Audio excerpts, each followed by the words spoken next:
My attorney also filed a motion for the courts to go after my cousin to pay for child support and a motion to sue my cousin in civil court for all the money I have spent raising Luna.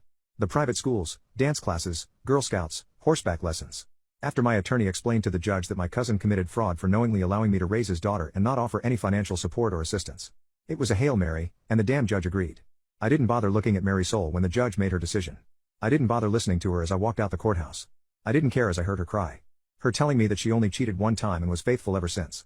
I just didn't care anymore. A few weeks later my ex called me, shocked that I stopped payments on Luna's private schools and all of her activities, and told her to call her baby daddy before hanging up. Even Luna called me, first time since this entire ordeal, and she effing calls me crying that she has to go to public school, that they were moving to the old neighborhood and how scary it was and how she wanted us to be a family again. I told her to go to her real father, the man who she truly wanted, and ask him.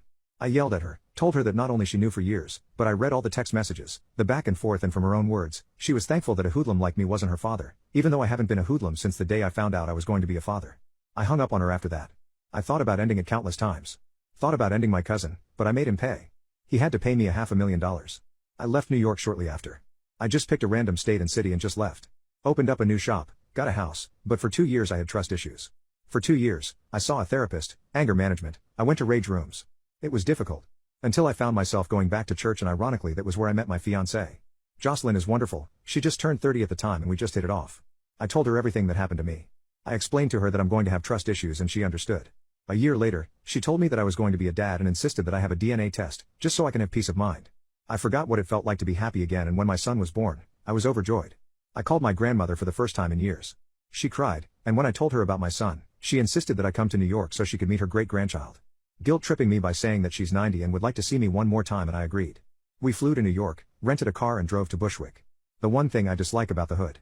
You only need to see one person from your past and the whole effing neighborhood knows that you're back. My grandmother saw my son, met my fiancée, made an offshoot comment in Spanish about her being white. I was planning to spend the week, do the tourist thing for once. It was Jocelyn's first time in her life in the Big Apple and I wanted to make it special. Damn it, nothing works out as planned. First my ex shouted my name from downstairs. I looked out the window and was surprised how fat she got. My grandmother told me in Spanish to talk to her and Jocelyn agreed. I went downstairs, was awkwardly silent for a minute, and that anger just came back like a flood. Mary Soul told me that I looked good and said that she looked like crap. She told me that she missed me, that she never been with another man since the divorce, and I ignored her. She even had the audacity to tell me that I'm a grandfather, and I gave her a look. Apparently Luna got with a decent guy, and got knocked up at 18. Her baby daddy joined the Marines to support them, and her father wanted nothing to do with her, just paid the child support and refused to acknowledge her. He's no longer a pastor and is working at the Banco Popular 2 blocks over. Then told me that Luna named the baby after me and I couldn't stand looking at her.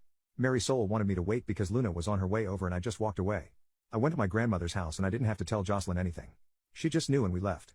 In the elevator I told her what happened and she smiled and told me everything was going to be alright. The look on Mary Soul's face when we left the building. She was looking at my fiancé like she was the other woman, and Jocelyn without missing a beat introduced my son to her. Well, she said, "I would like you to meet his biological child." That was a knife twist, but she knew my pain. Mary Soul kept trying to stop me from leaving. Telling me that Luna felt bad about what she did and Jocelyn wanted me to make amends, but I was so angry. I hopped into the car. Ignoring Mary Soul's pleas, but Jocelyn told me to extend an olive branch, so I gave her my number so Luna could call me and left.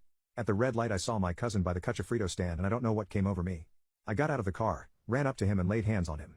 Jocelyn was screaming, telling me to stop, and when we locked eyes, I could see the fear. I spit on him and left.